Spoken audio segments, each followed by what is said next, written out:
Hello, welcome back. Time for our next topic, the economic geography of North Africa and Southwest Asia.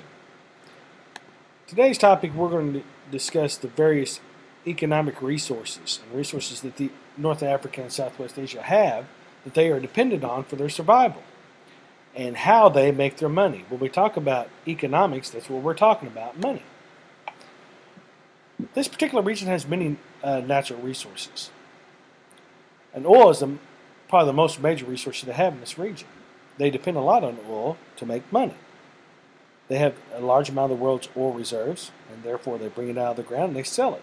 They use this money for their infrastructure. Many countries in this region are members of OPEC. We discussed this when we talked about South America. There are some South American countries that also belong to OPEC, the Organization of Petroleum Exporting Countries. Now, member countries of this organization, they dictate price by setting the amount of supply of oil the world is able to buy. If they want the supply to decrease, they cut production. If they want to increase, they increase production. And this makes the price go up and down. Like it says, the last bullet, OPEC sets the price of production of oil and has members all over the world.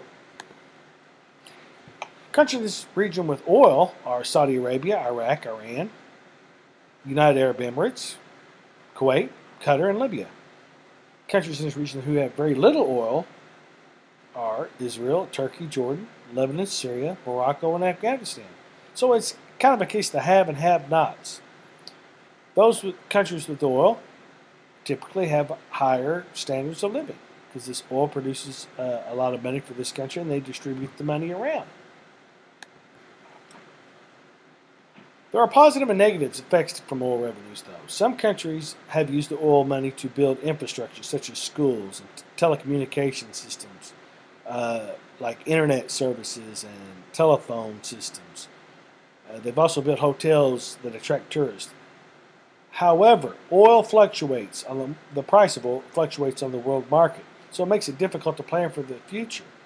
Many different countries in the world are developing alternative energy sources, such as solar and wind and nuclear power, and trying to decrease their dependency on oil. When the world is able to create these alternative energy sources, that's going to lead us not to buy so much oil from these countries. Some of the positive and negatives to having oil. Oil is a very valuable commodity. It's very expensive. And it's used in a lot of things, such as plastic, and to make fuels for cars and other types of machinery. Oil money, positive, is used to build infrastructure, such as schools and hospitals and roads. People have high GDP per capita. These countries that produce a lot of oil and have a lot of oil reserves typically have a higher standard of living. But some of the drawbacks or negative aspects is that the price fluctuates on the world market. Thus, they came up with OPEC. All the countries banded together to dictate production and how much oil they were going to put out on the market. Thus, they can affect the price a little more. And the oil eventually will run out because it is a non-renewable resource. If you look at this graphic here, it tells us that the Middle East contains 65% of the world's oil. And one country within the Middle East, Southwest Asia, is Saudi Arabia. It contains 25% of the world's oil. Notice up here, we only have 5% of the world's oil reserves.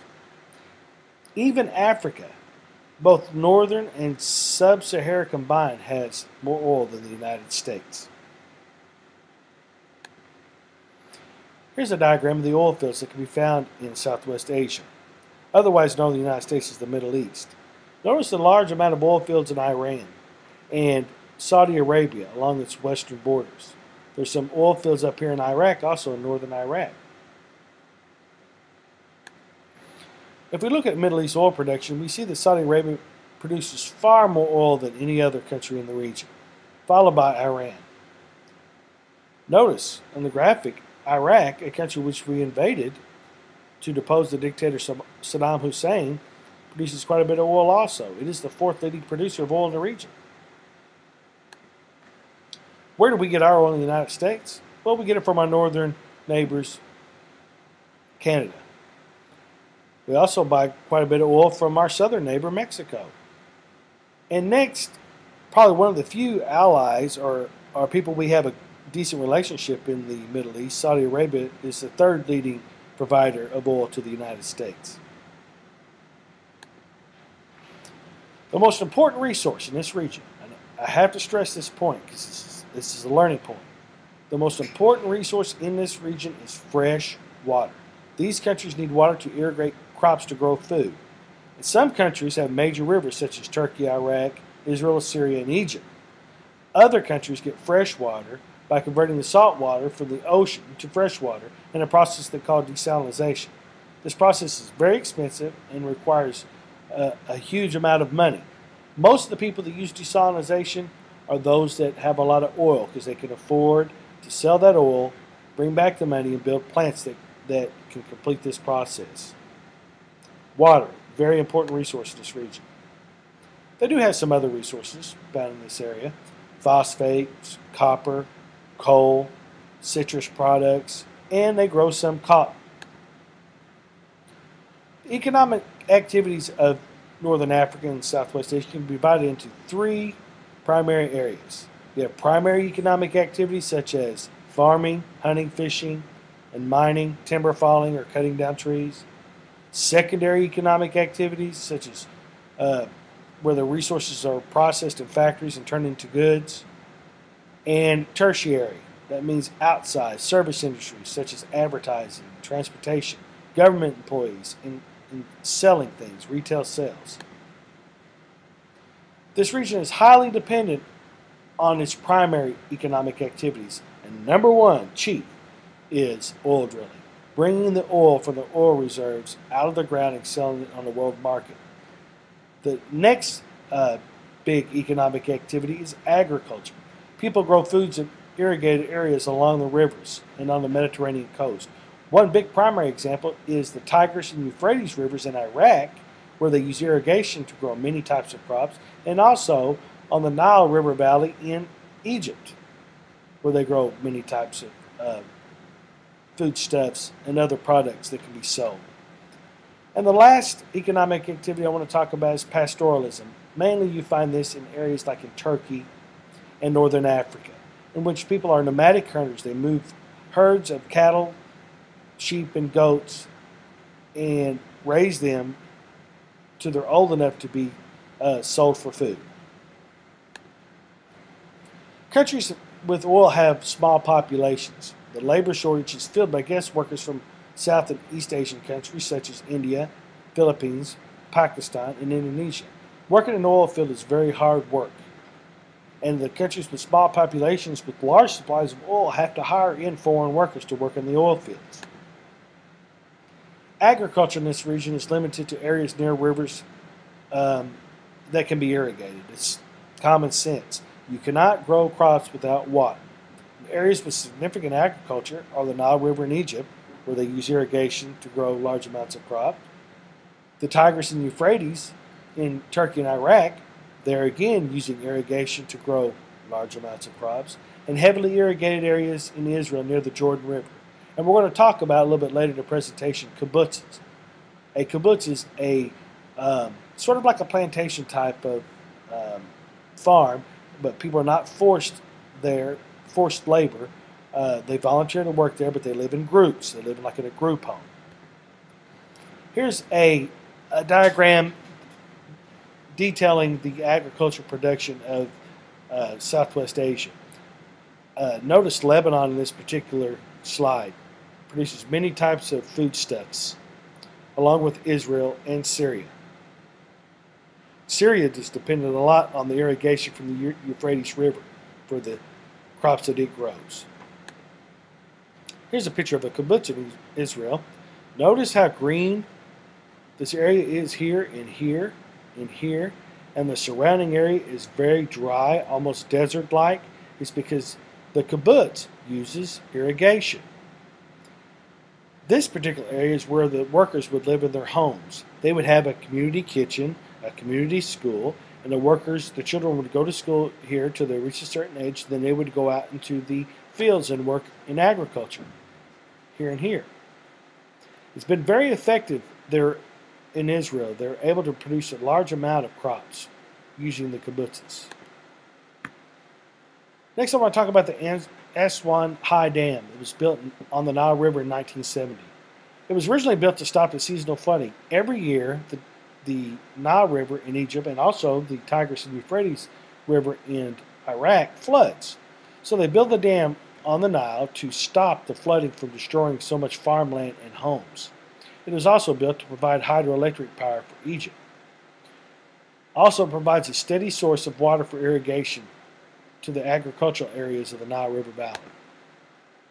Here's a diagram of the Nile River, and you can see where Aswan is located here, right at the northern tip of Lake Nasser. Lake Nasser flows off and downhill, and thus it starts its trek to the Sahara Desert. They put a dam here to keep the surrounding areas from flooding out every year. Trade has also been important to this region. Trade has always been around because it links Europe with Asia. We're talking about Northern Africa and Southwest Asia. The Silk Road, Marco Polo originally journeyed on, linked China to Europe. Marco Polo went to China, brought back silk and spices and other things they did not have in Europe, and traded them for things that they could produce in Europe. Trade routes also crossed the Sahara Desert in nomadic caravans. This is where you see the typical picture of the nomadic caravan with camels, and they're packing things across the Sahara Desert. Things that are grown south of the Sahara in sub-Sahara are brought to Europe through the Sahara trade routes.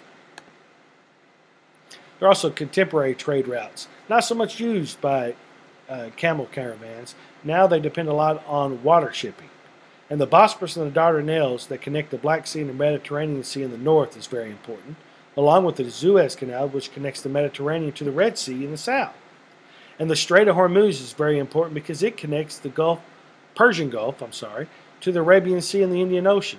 75% of the world's oil passes through the Strait of Hormuz as it is produced in Southwest Asia and funneled out through the Strait of Hormuz to world markets. Here's a satellite picture of the Suez Canal with the Red Sea being located here. Ships would travel from the Mediterranean, from Europe, Italy, Spain, and other countries, down through the Suez Canal, down through the Red Sea, and out to the Red Sea into the Indian Ocean to other ports in the Pacific Rim and Southeast Asia. Here's a slide showing the Bosporus Straits in the north and the Dardanelles Strait in the south. These are major trade routes in which things are moved from northern Asia down to Southwest Asia through these straits. Very important waterways, trade routes. And lastly, here is a picture of the Strait of Hormuz. The oil fields that are located in Iran, northern Iraq, Saudi Arabia, Oman, and Bahrain, all produce oil that is loaded onto ships, big freighter ships, and they follow the Persian Gulf through the Strait of Hormuz and out into the Indian Ocean to the other parts of the world to sell.